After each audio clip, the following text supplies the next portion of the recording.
Bonjour à tous, nous sommes en direct du Cupra Paddle Point Tour. Aujourd'hui, nous sommes avec Mélissa Martin. Salut Nasser. Donc Mélissa, première question. On a pu te voir sur les différentes étapes justement de ce Cupra Paddle Point Tour.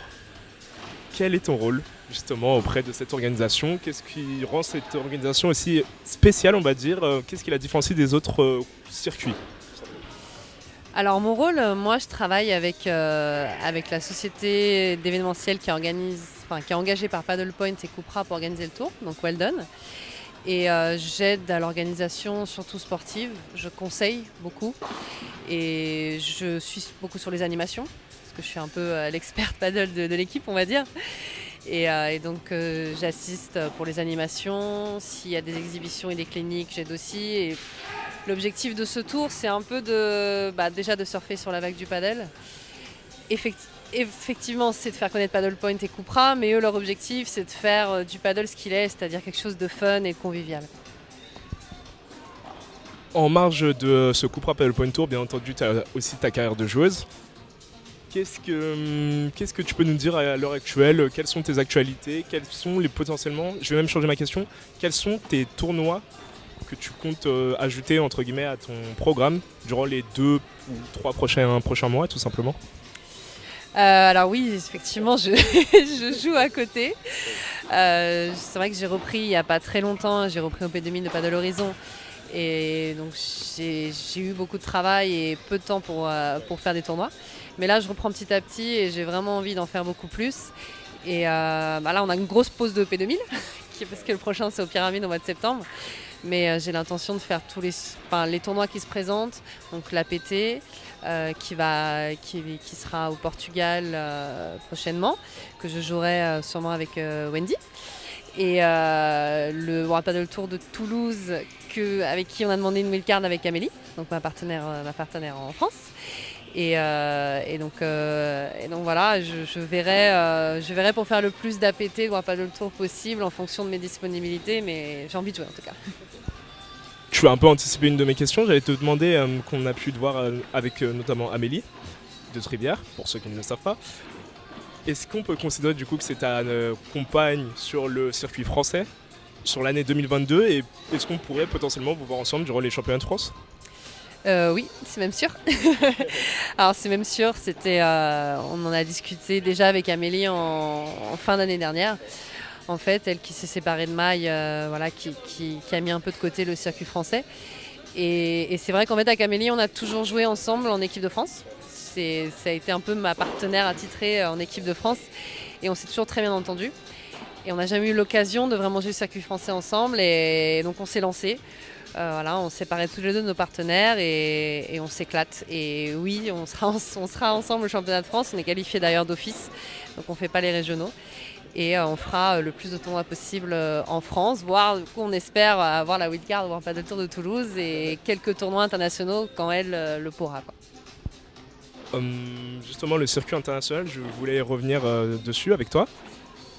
Selon toi, comment peux-tu situer ou jauger plutôt la situation du paddle féminin de manière globale, que ce soit sur l'APT bien entendu, ou le World Paddle Tour et pourquoi pas prochainement avec le premier paddle.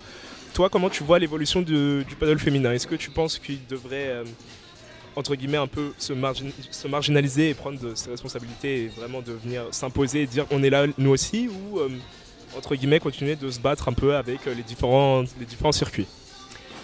Alors c'est vrai que pour le moment les femmes ne sont pas sur Premier Paddle, mais nous les joueuses on sait qu'elles veulent négocier le meilleur contrat sur ce circuit-là parce que elles veulent valoriser le paddle féminin et le paddle féminin, tout le monde trouve ça incroyable aujourd'hui et je pense que ce sera un des sports ça peut être un des sports les plus développés dans le sport féminin.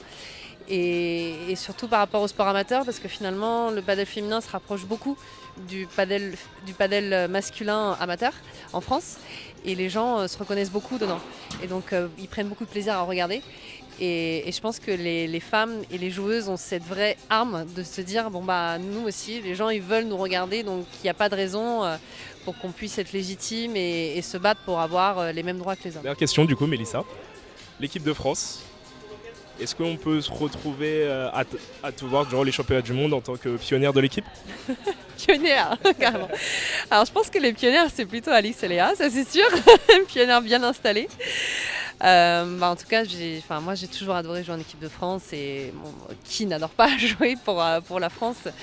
Mais c'est vrai que j'ai vécu de superbes expériences et ce serait incroyable de revenir.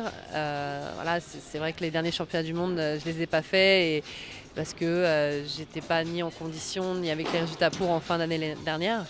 Mais ce serait super. C'est un objectif, c'est là, on y pense. Mais c'est avant tout de prendre du plaisir et d'avoir la meilleure équipe pour représenter l'équipe de France. Donc disons que vu que maintenant je suis en France, que je suis plus à Madrid, que je m'entraîne mais que je travaille aussi à côté, ça reste toujours un rêve pour l'équipe de France. Mais je suis assez objective sur la situation. Je sais que voilà, ça dépendra des résultats, même si on en a fait de bons en début d'année. Les championnats du monde, c'est pas pour maintenant. Donc on verra, mais on en a envie, avec Amélie en tout cas. Et j'ai une question bonus pour toi, attention, qui vient de mon supérieur. Oula. Attention.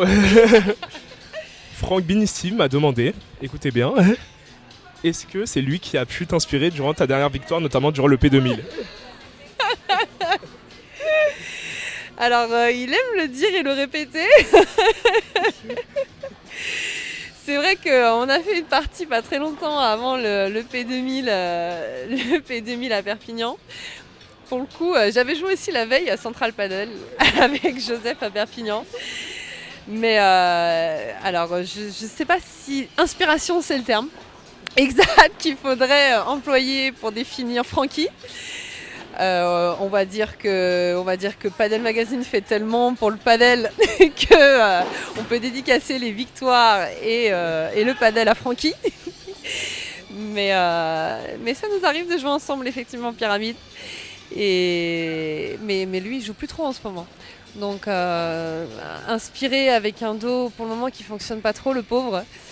C'est dur. C'est pas évident. C'est pas évident. Mais je lui fais un gros bisou quand même. Et en tout cas, c'est une inspiration pour le padel en général. Voilà. C'est sur ces magnifiques paroles qu'on va terminer cette interview. Merci Mélissa. Merci à toi, Anna. On se voit bientôt.